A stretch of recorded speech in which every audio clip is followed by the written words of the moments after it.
और एक नए भारत के सपने को महसूस किया है। इस मंच ने सिर्फ कल्पना नहीं बल्कि एक संभावित भविष्य को दिखाया। आइए एक प्ले से जानते हैं कि इस इवेंट के बाद हुआ क्या।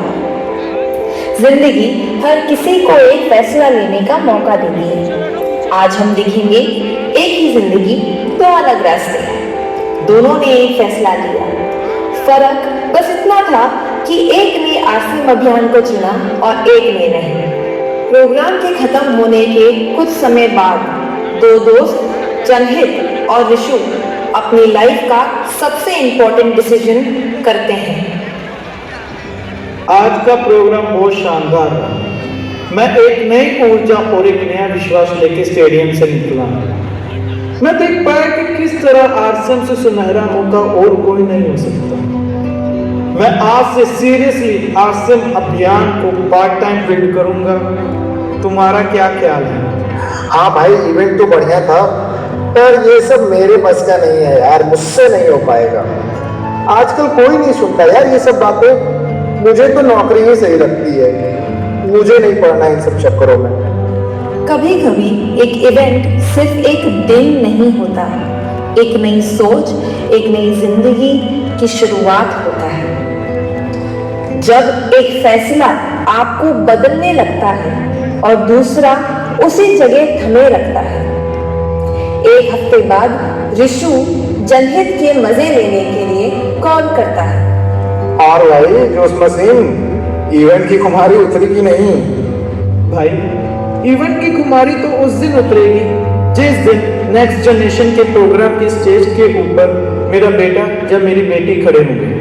अभी तो शुरुआत है, तो सिस्टम की बेसिक्स पे काम कर रहा हूँ, अपने आप को सफलता के लिए तैयार कर रहा हूँ। कैसे आरसीएम को करियर बना सकते हैं ये सीख रहा हूँ। अरे भाई तू तो बिल्कुल घुस गया है यार इसमें। कर ले तू भी ट्राई कर ले भाई। मैं अभी भी कह रहा हूँ जॉब पे ध्यान दे, वहीं ग्रोथ ले भाई। भाई 5-10% की ग्रोथ से मेरा कुछ नहीं होगा। मेरे सपने बहुत बड़े हैं। 6 महीने किसी भी सफर को गहराई से समझने के लिए काफी होते हैं। बड़े सपनों के साथ जनहित काम करता रहा और जब ऋषु को जनहित की कोई सूचना नहीं मिली तो ऋषु ने 6 महीने बाद जनहित को कॉल किया। और भाई हमें तो बिल्कुल भूल ही गया यार, तू कहाँ रहता है आजकल? ना कोई कॉल ना कोई मैसेज। और उस दिन तो राहुल की शादी में भी नहीं आया। सब ठीक है ना? हाँ ऋषि भाई, बहुत ऑक्यूपाइड चल रहा हूँ। 9 से 5 अपने बॉस को मदद करता हूँ उसका सपना साकार करने में, और 5 से 9 अपने सपनों के लिए आरसीएम में काम कर रहा हूँ, नेटवर्क बिल्ड कर रहा हूँ, नए भारत के निर्माण में अपना योगदान दे रहा हूँ। तो नहीं मानेगा ना भाई? चल अच्छा ही है, लगा रहा क्या करना है। और अगर कुछ फ्री प्रोडक्ट नहीं तो हमें भी भेज दिया कर यार। जरूर, क्यों नहीं। तू बता तेरा क्या चल रहा है? अपना क्या है भाई, वही नौकरी, बॉस के ताने, डेली के ट्रेवल्स, और सुबह ऑफिस निकल जाते हैं, वापस आके थोड़ा इधर उधर मस्ती कर लेते हैं और फिर सो जाते हैं। अभी भी देर नहीं हुई है, आजा मेरे साथ। दोनों दोस्त अपनी अपनी राह पर निकल चुके थे।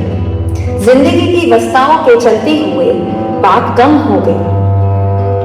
ऋषु को समझ आ गया था कि जनहित अब वापस मुड़कर नहीं देखेगा। फिर 2 साल बाद जनहित आरसीएम अभियान के प्रचार के लिए ऋषु के शहर जाने की प्लानिंग करता है। उसी समय ऋषु को कॉल करता है और बोलता है, ऋषु भाई क्या हाल चाल है? क्या कर रहे हैं संडे को? तेरे शहर में मीटिंग देने आ रहा हूँ मैं। भाई दोस्तों के साथ घूमने जा रहे हैं हम लोग, तो वीकेंड है ना। तू कहाँ मीटिंग दे रहा है? तेरा भी तो लॉन्ग वीकेंड होगा, चिल कर यार थोड़ा लाइफ में। भाई अपनी टीम से मिलने से ज्यादा आनंद अब किसी चीज में नहीं है। क्यों भाई, नौकरी छोड़ दी क्या? हाँ भाई, पिछले 3 महीने से मेरा आरसीएम से कमीशन नौकरी से ऊपर आने लगा था, तो मैंने डिसाइड किया कि मैं फुल टाइम आरसीएम अभियान को जन जन तक पहुंचाऊंगा। अरे भाई नौकरी कौन छोड़ता है? आज के समय में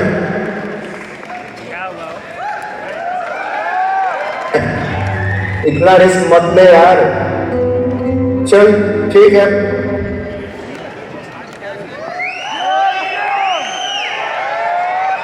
बाकी भाई देख ले अपना, मेरे को ट्रिप एडवाइजर का कॉल आ रहा है। 5 साल बाद, जी हाँ 5 साल बाद, नाम बदला, मुकाम बदला और सोच भी। ऋषु सब देख रहा था और एक दिन वो जनहित को याद करते हुए उसके काम की तारीफ करने के लिए कॉल करता है।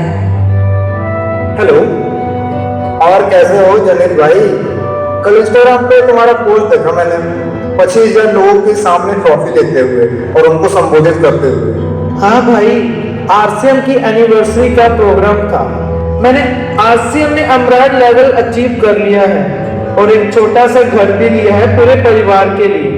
कभी आजा चाय पे बैठ के बात करते हैं। क्या बात है भाई, बधाई हो यार।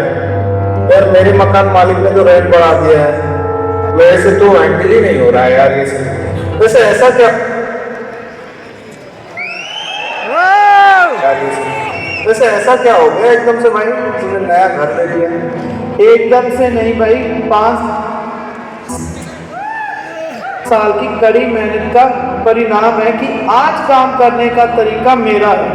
टाइम की फ्रीडम है, सुकून से घर वालों के साथ 2 कप चाय पी पाता हूँ। हाँ भाई पता है यार, कल आरसी का प्लान मत मुझे दिखाने लग गया। जैसे तुम्हारी इच्छा भाई, तू सुना क्या चल रहा है?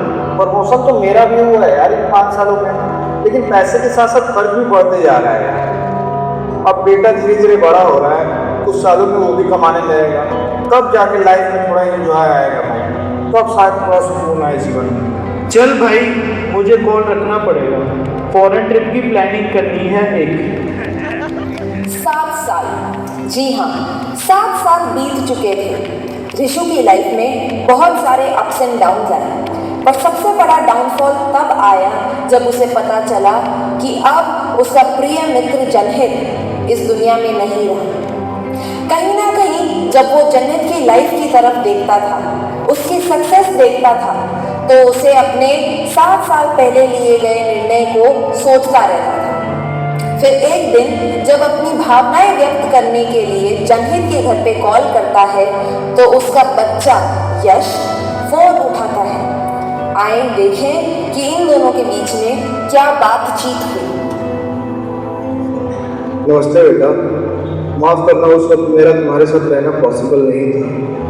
नमस्ते अंकल जी, कोई बात नहीं। और बेटा आप क्या कर रहे हो आजकल? अंकल, मैं मेरे पिता के आरसीएम अभियान की बनाई हुई नींव पे शानदार इमारत बनाने की तैयारी कर रहा हूँ। कल नेक्स्ट जनरेशन का प्रोग्राम है, उसकी तैयारी में। बेटा ये सुन के मेरी आँख नम हो गई। तुम्हारे पापा कहते थे कि आरसीएम का बुखार तभी उतरेगा जब मेरा बेटा नेक्स्ट जनरेशन प्रोग्राम की स्टेज पर खड़ा होगा। बिल्कुल अंकल जी, मुझे खुशी है इस बात की कि उनका सपना पूरा होने जा रहा है, और गम भी कि वो इसे देखने के लिए हमारे बीच नहीं है। लेकिन आप तो उनके अच्छे दोस्त हैं ना, मुझे अच्छा लगेगा कि अगर आप कल इवेंट का हिस्सा रहेंगे।